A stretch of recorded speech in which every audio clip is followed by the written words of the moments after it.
За ингээд мап сироп Канада.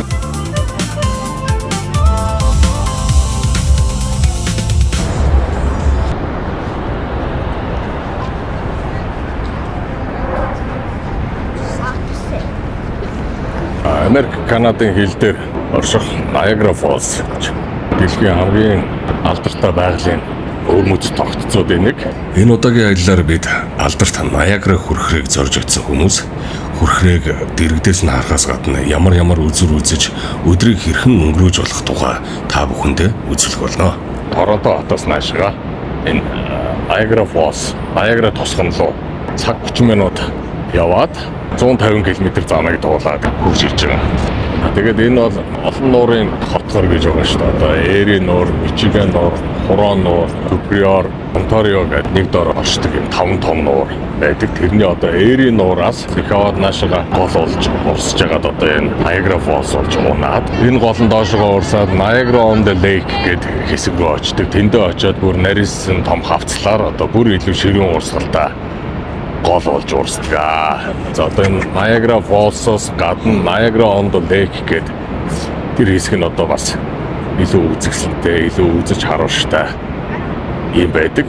За ингээд энд бол жил болгон 10 сая жуулчин ирдэг, хамгийн их жуулчин зорин ирж үздэг юм байгалийн үзэсгэлэн гэдгээр энэ Niagara Falls мэдээж одоо дэлхийн шилдэг үзүүлэлтүүдийн нэгт төвөөс орно. За энэ Америк талаасаа орж ирдэг энэ хоёр одоо яг энэ том хэсэг, энэ жижигхэн хэсэгтэйгээ хамт тэгээд тэр морины тах хэлбэртэй болдог ийм 3 хэсгээс энэ хүрхрээ бүрддэг юм байлээ.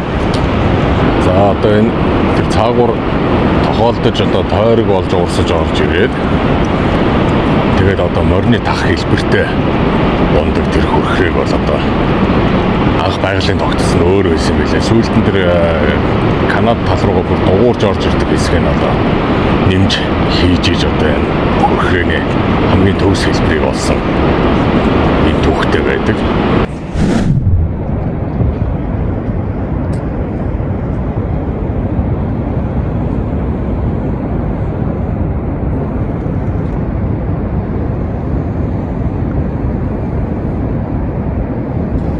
Niagara хүрхрээ өвөлдөөч мөн сүрлэг байлаа алддгүй.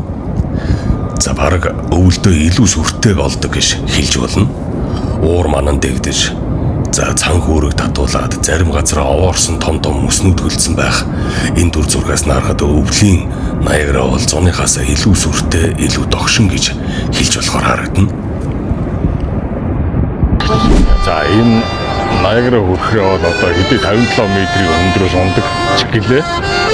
Нийт өргөн нь бол одоо 670 м. За тэгээд тэрэн дээр нэмээд одоо энэ Америк талынх нь хүрхрээ гэхлээр бас 200-300 м-ийн өргөнтэй ийм хүрхрээ байж байгаа. Тэгээ одоо нийт одоо 1 секундэд ундаг усны эзлэгүүн, усны хэмжээгээр гэдэг утгаараа за тэгээд мөн одоо яг хоёр улсын хил дээр байдаг гэдэг утгаараа хамгийн их хүн зорж ирж үздэг ийм хүрхрээ. За секундэд 2.8 сая литр ус доош ундаг гэдэг тооцоо байдаг.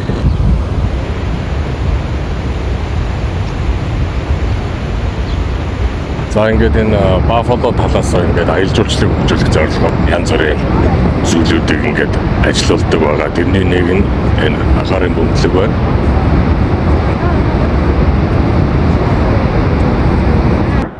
Би чинь одоогоос 10 жилийн өмнө 2015 онд яг энэ одоо энэ харагдаж байгаа энэ ногоон тавцсан дээр энэ тавцсан дээрээс авахсан зураг байдгийг. Тэгээд энэ тавцсан дээрээс наашаага энэ Канада талыг ингээ харахлаар нөгөө энэ Niagara-гийн энэ цамхаг харагддаг байхгүй юу? Одоо энэ цамхаг. Тэнгүүт энэ чинь нөгөө Торонтогийн CN Tower гэж андуураад тэгэл одоо тухайн үед нь за нөгөө Канадын нийслэл Торонто одч одоо энэ цааталт нь голын цаана харагдчих шүү дээ гэл би энд нийтэн хийгээл тэгэл Оо тийм байна маань гэж зураг мурга авахулж ирсэн. Хүн 10 жилийн дараа энэ тэр үед ярьжсэн яриа бол худлаа байсан юм байна гэдгийг бол олж мэдсэн байдаг. Одоо ихэвчлэн одоо яг ингээд Монголоос ирж байгаа найзууд ойр дотных маань ингээд хүрээд ирэхлээр Америк талаас ирэхлээр үшээ танаа Ниагара дээр чи ирсэн байж тээ. Чи хаана байгаа юм бэ? Хүрээд ирэхгүй мүү гэж ингээд их ойрхон юм шиг боддгийн юм шиг байгаа. Тэгээ ягаад тэгэхээр энэ чинь нөгөө Торонто гэж бодоод байгаа шүү дээ. Энэ чинь CN Tower гэж бодоод байгаа шүү дээ. Энэ цамхгийг.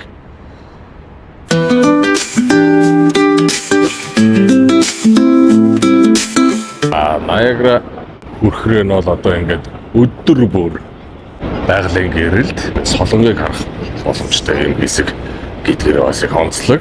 За шөнийн цагаар бол Америк, Канадын хоёр талаас өнгийн гэрлэлээр гэрэлтүүлээд хүрхрээний үзэсгэлэнг илүү гоё болгож харагдуулдаг. За тэгээд дээрэс нь тэр өнгийн гэрлүүд нь тухайн өдрийнхөө онцлогт таарсан аль нэг улсын албаны өнгөч байдаг юм уу? Аль эсвэл тухайн улсын үндэстний бахархал болсон өнгөөр асдаг тийм уламжлал байдаг.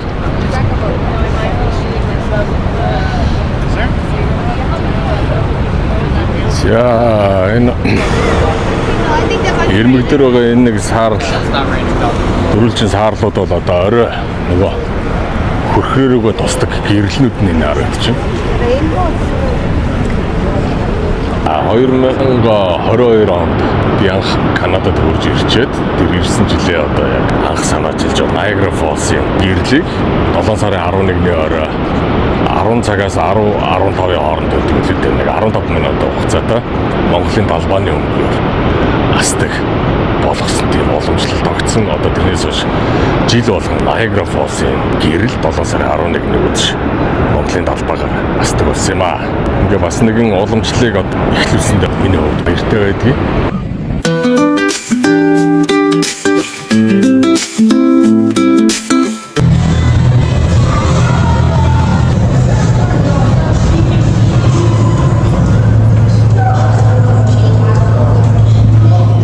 За ингээд бид хүрхрээгээ хамгийн ойрхоноос харахаар Niagara City Cruise-ийн усан онгоцон суухаар явж байна.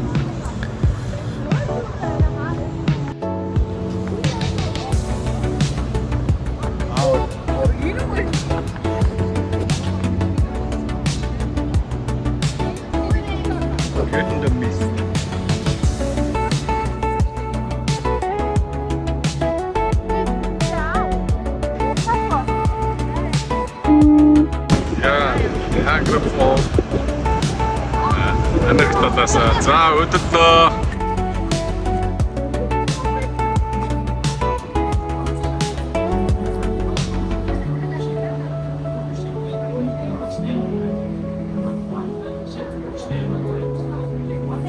хүлээж авах ба.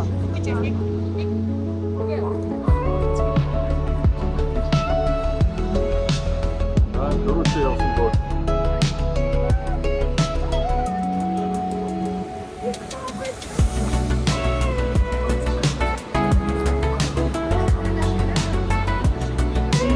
ингээд Niagara хүрхрээ рүү очихоор хөдөлж байна.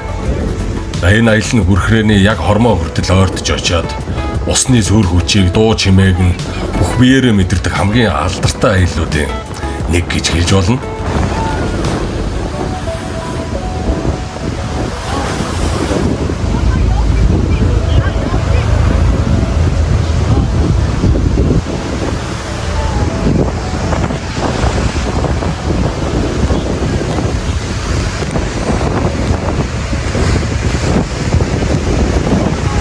За тэгээд эхэндээ тайван байсан аялал маань хүрхрээ рүү улам ойрдох тусам салхи нь хүчтэй залхилж усны манан нүүрлүү зогж хүрхрээний сүртэй дуу чимээн дунд солонгон дунд усан дунд гээд маш сүртэй сүрлэг өвөрмөц үзэсгэлэнтэй мэдрэмжийг төрүүлж идэг.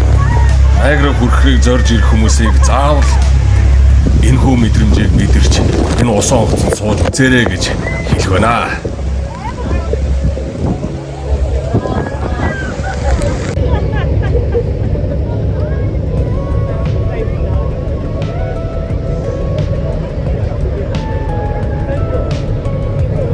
За ингээд бид усан онгоцныхоо зогсоол руу буцаад явж байна. Эсрэг талд Америк талаас хөрхрээг үзэх усан онгоцны зогсоол дээр харагдаж байна. За усан онгоцондоо суухаар зогсож байгаа хүмүүс очрлоо зогсож байна. За Канада талаас сууж байгаа хүмүүс улаан цов үнсдэг бол Америк талаас сууж байгаа хүмүүс цэнгэр цовтой байгаа нь харагддаг. За энэ дээрээс харахад Америкийн усан онгоц эсвэл Канадын усан онгоц явж байгаа нь өнгөөрөө ялгагдаж харагддаг гэсэн үг.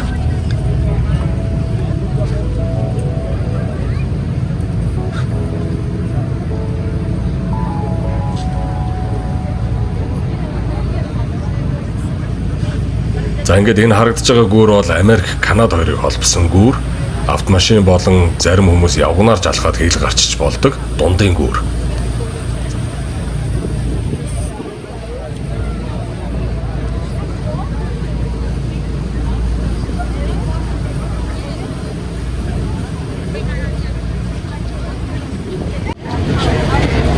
Яа ирдэ.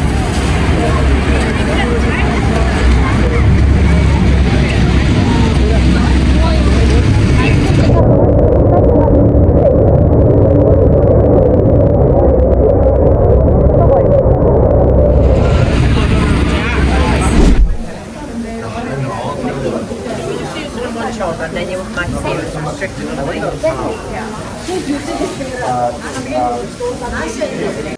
Right this way, guys. Down there, so.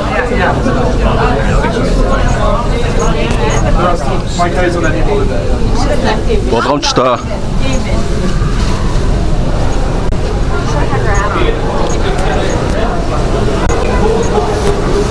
За одоо Niagara Falls-ийнхоо юуны хөрхрээний ард талаар нь тойрч үздэг хонгил руу орохоор явж байна. За ингээд ийшээ ороход бол бүгдөөрэнд нь юм цов тарааж өгдөг юм байна. Нөгөө Niagara-гийн усан онгоцыг үзэхэд тарааж өгдөгтэй адилхан шар өнгөтэй цов.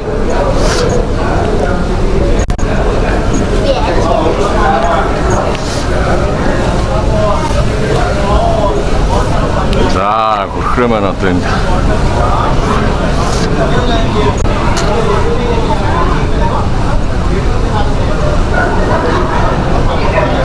тэнцэх шиг байна да. 이제는 갈아요.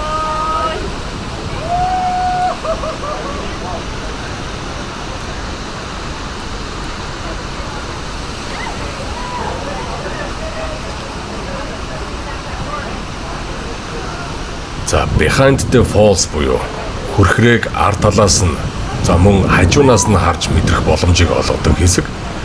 За би өмнө нь дурдсан Niagara хөрхрээний мушгирж орж ирсэн хэсгийг Канада талаас сүүлд нэмж зарим хэсгийг хийсэн гэд.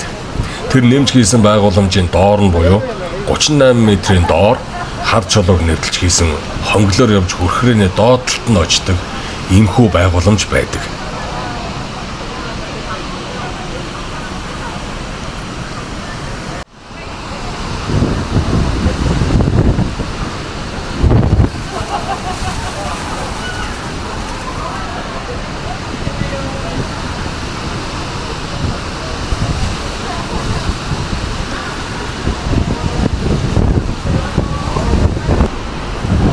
За доотлогын давхар дээр урж ирсэн.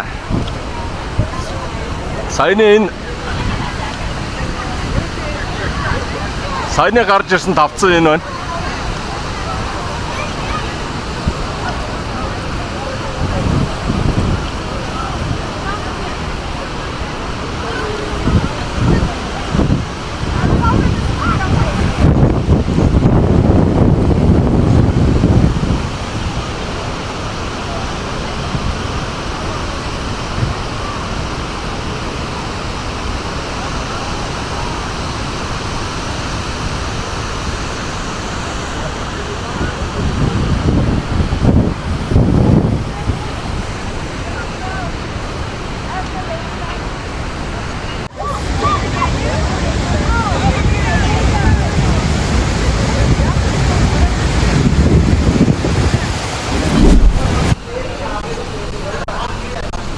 За нөгөө Ниагарагийнхаа усны яг ард талд нь ирж байна. Оо, за энэ бол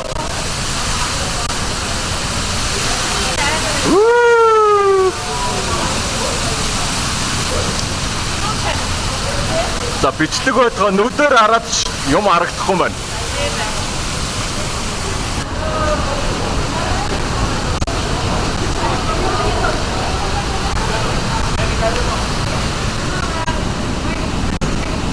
За хоёр хэсэг газар очиж хардаг портал буюу жижиг цонхтой хэсэг байдаг.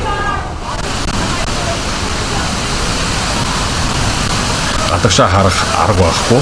Мэдээж хүчтэй урсгалтай энэ усыг хөшиг бол Ниагара хүрхрээний урсж байгаа хэлбэрийг арлаас нь харж байгаа гэсэн ойлголт байна.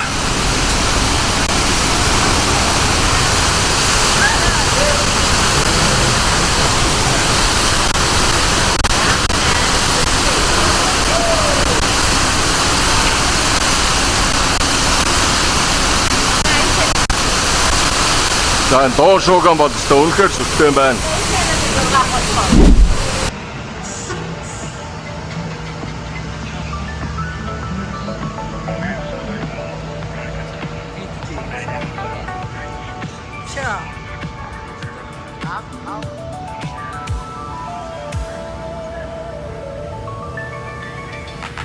Ниагара Фолсын хамгийн хөдөлгөөнтэй зугаа цэнгэлийн гудамжуулах Клифтон хил.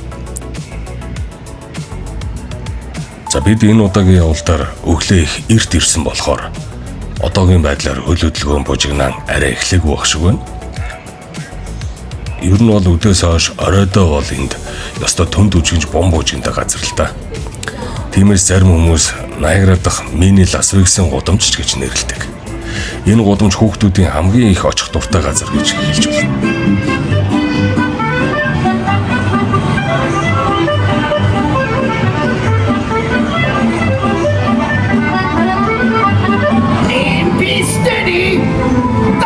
She blows! Well, shiver me timbers! I do believe a cannonball just made a hole in one. So, what do you say, me hearties? Are you ready for some good, clean, ruthless, swashbuckling, semi-wholesome family fun? The secret to success. Тэдний янз бүрийн сонирхолд нийцсэн төрөл бүрийн тоглоомнууд, үзүүрийн газрууд, лааны тосон музей, картингийн талбай, за мөн дотор нь орж биеэрээ мэдрэх боломжийг олгосон янз бүрийн сонирхолтой газрууд байдаг.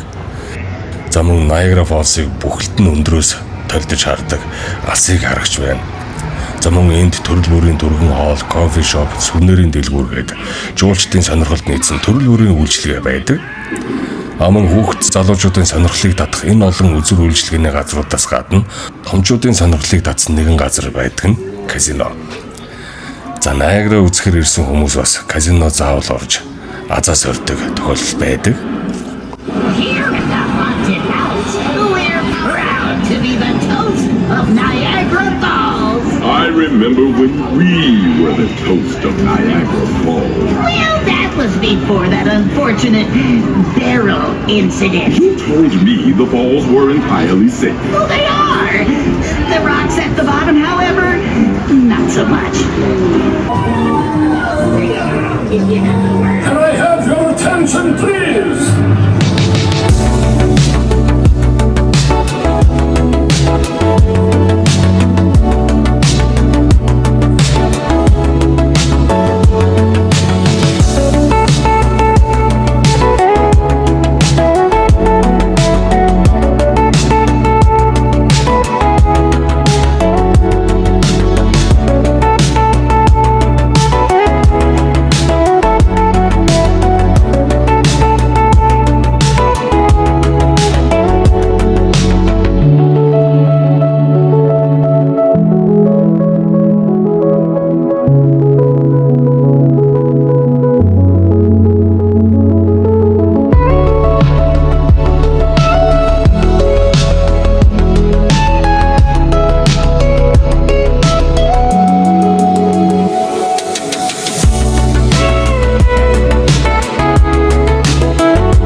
бид Niagara Falls-оос хөдлөөд дараагийн газар болох Maple Leaf Place гэдэг газар хүрэлцэн ирсэн байна.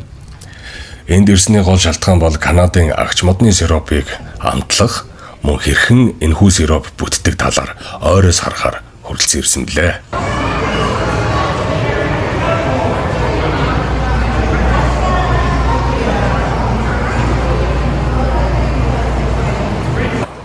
Я хамсаад үзээ. Энэ Golden, Amber, Dark гэдэг гурван янз гэнэ. За энэс авсан.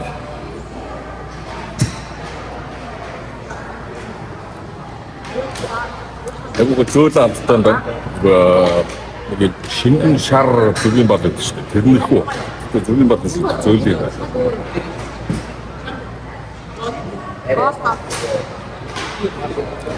Энэ арай чигэрлэг юм байна. Энэ хөлбөд арай чигэрлэг.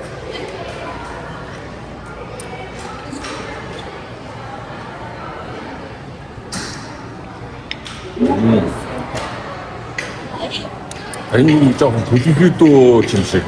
Эсвэл нэг жоохон модны амттай юм шиг. Өнгөн хүртэл юм гурван өөр өгдөө. Яг нэг амт нь яг өнгөсгөө ингээд юм өтгөрдөг тийм шинжтэй байна. Гоё юм байна.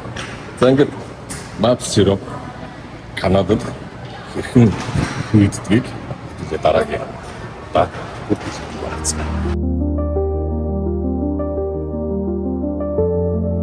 100% байгалийн гаралтай агч модны цэвэр шүүснээс гаргаж авдаг ямар нэгэн нэмэлт амт үнэр оруулагч нэмэлт бодисгүй байгалийн амттан бол Канадын хүнсний бахархал брэнд. Maple Syrup-ны үйлдвэрлэлийн процесс хаврын ихэнх үед агч модонд жижиг цорог гарган шүүсийг овонд хураан авснаар эхэлдэг байна. Эртний үйлдвэрлэлийн процесс бол энд харагдаж байгаа шиг том тогоонд шүүсээ хийгээд шингэн нь ширхтэл буцалгаж хийдэг байсан байна. Эхний тогоонд дөнгөж цуглуулсан шүүсээ буцалгадаг бол дараагийн тогоонд илүү өтгөрсөн өнгөн баг зэрэг алтлаг болсон шүүс чанагдаж харин сүүлийн тогоонд хамгийн өтгөн сироп бэлэн болдог гэх мэтчлэн 3 шат дамжлагаар хийгддэг байсан байна. Харин одоо орчин үед бол үйлдвэрлэлийн өндөр технологийн дагуу автомат машинуудаар эдгээр дамжлагууд хийгдээд жигд өнгө амттай бэлэн бүтээгдэхүүн савлагдаж бэлэн болсноор сүүлийн шат дамжлагаар гарч ирж байгаа нь энэ юм аа.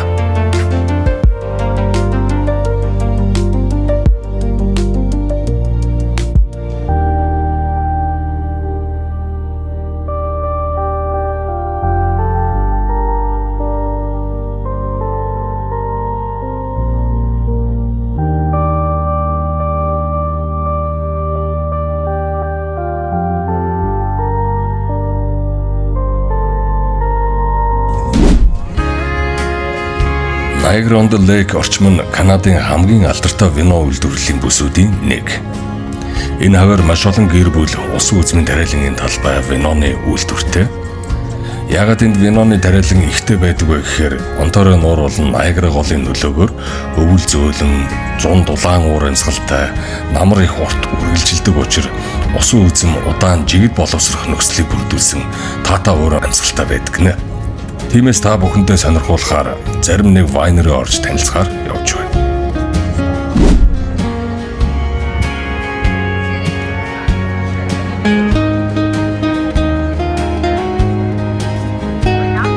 Gretzky Estates. Эхний бидний зорж ирсэн газар бол Niagara орчмын виноны бүсийн хамгийн алдартай виноны газар болох Gretzky Estates. Энэ нь Канадын хоккейн домог болсон тамирчин Wayne Gretzky-ийн гэр бүлийн бизнес юм байна. За, Gretzky өөрийн тоглож байсан 99 дугаараар нэрлсэн Darcy Whisky коктейл үйлдвэрлэдэг бизнестэй юм байна.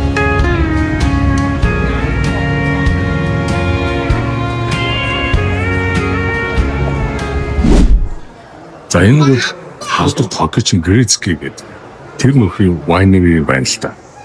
Хоккейчны өөрийнх нь хувийн вайны тариалангийн ус үзмийн тариалангийн талбай гэсэн.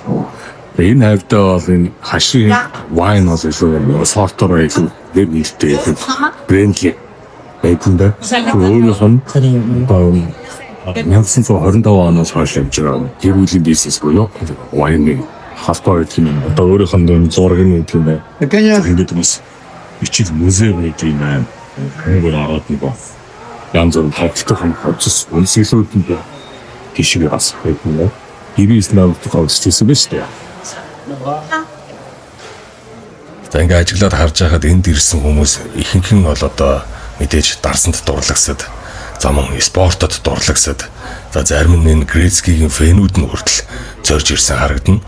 Тэгээд энэ winery доторх одоо тамирчны түүхийг харуулсан янз бүрийн зураг, дурсгалын зүйлүүдтэй хамт зураг авахулж, за мөн тамирчны өөрийнх нь гар үсгийг авах сонирхолтой бас хүмүүс явж байгаа харагдсан. Одоо яг энэ өөрийнхөө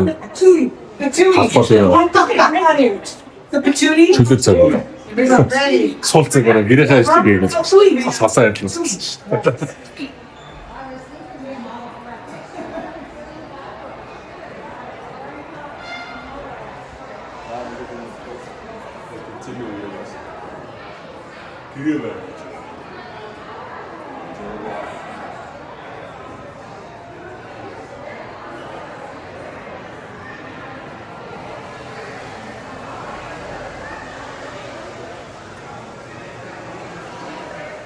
Үжигийн доотлын мүлэрүү орж үзээд бас сонирхолтой юм байна да. Энэ нь зүгээр нэг ингийн winery гэхээсээ илүү бас ингээд нэг отор гадна талдаа ингээд үзэж харах юм ихтэй байх тусмаа илүү байна. Зүгээр байдаг юм байна. Энэгээр ирж байгаа хүмүүс чинь зөвхөн wine, whiskey амтлаад зогсохгүй. Энэгээр бас нэг орчин дөрнө сая бас гадаа харсан байх. Гадаа орчны тогтчуулалт бол маш их гоё байсан. Тэгээд гадаа бид нар сууж хоол идэх гэсэн чинь бүх ширээн захиалгатай гинэ. Тэгээд зөвхөн дотор сууж үзэх боломжтой. Мөн дээшээ нэг патио дээр бас суух боломжтой байсан. Тэгээд одоо бид нар дотор суух нь патио дээр суух нь мэдгүй манай найз захиалсан байгаа. За, шорт.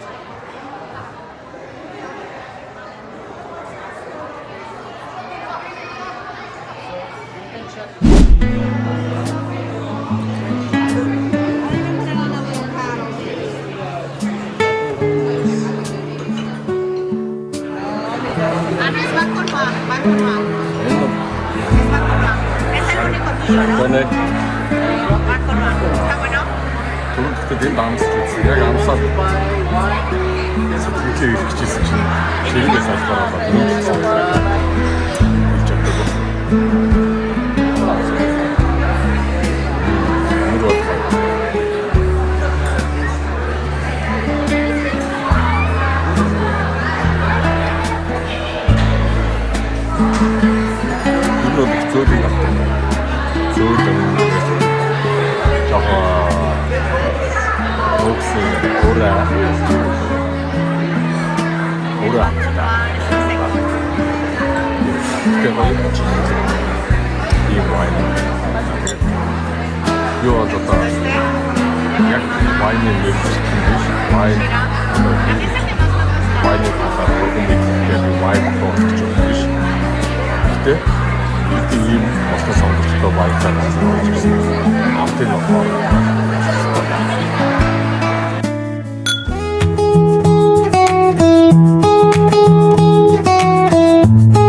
талбай шууд ингээ гадаана.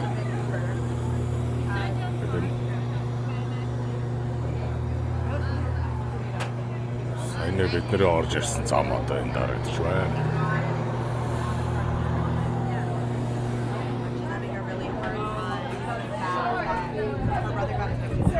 За ингээд wine одоо ингээд амтлагаагаар нэгмэхгүй нэг дор ингээд 4 янзын wine амтлагаагаар гардаг. За хүмүүс ингээд бүгдээ ингээд wine tasting хийгээд гоё ярьж хөрөөд ингээд суудаг юм байна. Юу руу н орж үзье. Музей руу н ороод үзье тэгээ.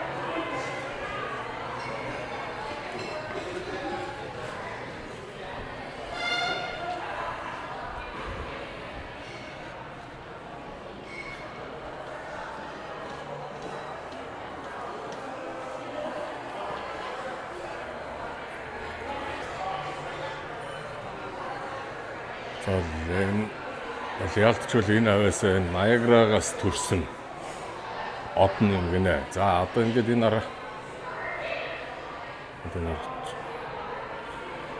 энд одоо яг нэг торхтой виски буюу одоо яг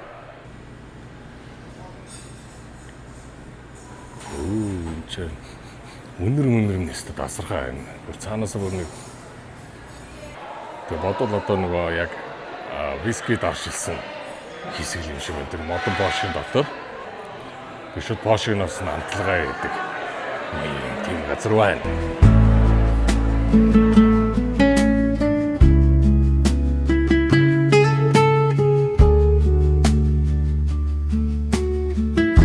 Одоо орчин нь бол юм. За энэ усаар өглөөрийн талбай нь болохоор өвөлдөө хоккейн талбай болчдөг гэсэн. Өвөлч гэсэн энэ хөржил wine tasting хийгээ энэ талбай дээр төшөөрөөр болгож болох нэ гэсэн үг. Тэгээд одоо энэ хэл бахархал нь осон юм шүү дээ.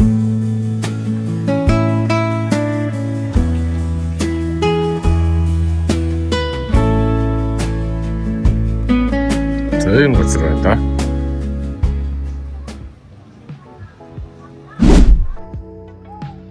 За ингээд Крицкигийн wine art-наас гарангууд залгаад хажууд нь Trius гэдэг. Ниагарагийн бас нэлээд алдартай wine art гэж хэлж болно. Эдний хоол бас ингээд энэ барилга байгууламж заадаг ингээд энэ босод үйлчлүүлэгч нартай зориулсан одоо энэ суудаг талбай. Илдөө. Пажио дотор. Everything about you is just always байдаг. За энэ Trius-ийн wine-ыг бол wine outлагч нар ерөнхийдөө их таашаадаг, их мэддэг. За одоо энэ та үйлдвэрийнхаа шат амжилтуудыг ингээд зургаар илэрхийлсэн байна. За усан үзмээ бяцлаад шахаад за тэгээд дахиад дараад тэгээд дарсан савнаасаа шил рүүгээ савладаг гэнэ. Дамжлага нь бол ердөө л нэг юм хийдхэн дамжлагтай. За одоо ингээд энд болохоор нөгөө үйлдвэрийнх нь танк төхөөрөмж яг үйлдвэрийнх нь одоо дотоод хэсэг нэгэ харагдаж байна. За одоо усан үзэм дардаг модон торхон энд дамжиж байна. За энэ нөгөө 2016 онд Австрийн сайн гардав Лаабанд Майнан пропагандадан одоо Trius гэж бренди 25 жилийн ойгоороо Австрийн сайн гардав наадам патражилласан. Арсен энэ юм байна. Энэ бол wine art лагангийн iconic одоо wine юм байна. 2022 оны хамгийн сайн урагцын wine гэж байгаа энэ алуулсан. Энэ бол одоо юм байхаар эдний хамгийн шигдэг урагц буюу хамгийн шигдэг гэсэн энэ 22 онд байсан юм байна.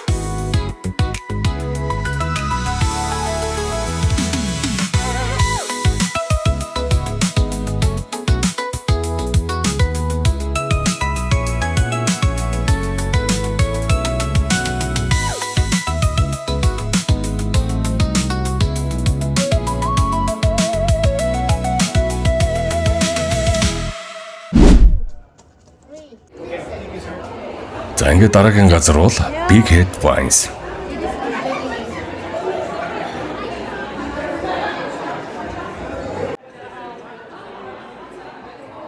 За энэ Big Head гэдэг ийм winery дээр үргэлжлэн ирсэн байна. За энэ нэрнийх нь учир нь ямар учиртай вэ гэхээр энэ хэсэг чинь одоо Польшуудын үйл ажиллагаа явуулдаг газар юм байна л да. Одоо Польш хүн эзэнтэй гэсэн. Тэгээ Польшууд ч одоо Европ дотроо том долгоотой хүмүүс гэж яригддаг юм байна л да. Тэгээд тэр одоо үндэстний онцлогоороо энэ газараа нэрлэлсэн юм байна. За тэгээд эдний энэ вайнууд нь болохоор нэлээд бас алдартай гинэ. За одоо ингээд янз бүрийн савлгаатай тэгээд ихэвчлэн одоо нөгөө бас л одоо бусад газруудтайгаа ялгаагүй улаан цагаан вайнуудыг үйлдвэрлэдгээс гадна яг одоо энэ вайны ардан дээр одоо нөгөө тестинг хийж байгаа энэ үйл ажиллагаа нь болохоор нөгөө вайны гласууд нь айгүй том ингэнэ. Тэгэд тэр том гласаар одоо ингээ амталгаа хийдэг. Тэгэд одоо энд зарж байгаа энэ вайны гласууд нь бас юм бүрийн том юм байна. Нэг хондгонд 750 мл вайн тэр чигээрээ яваа очдөг юм том вайн гласууд байна л та.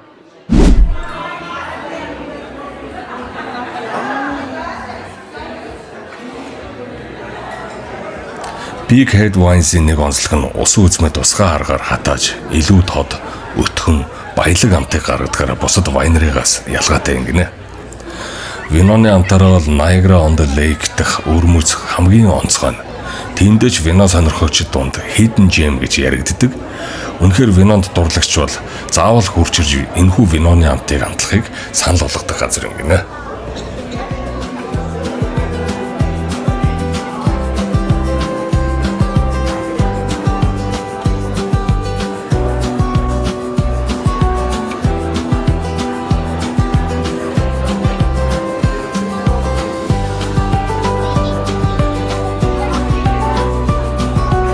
Ийм газар гэдэг юм байна.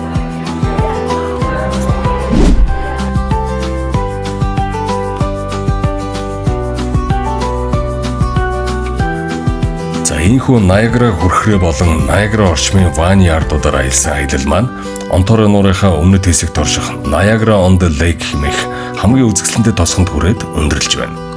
Энэ хүртэл бидэнтэй хамтдаа аялсан та бүхэндээ баярлалаа. Дараагийн дугаар хүртэл түр баяртай.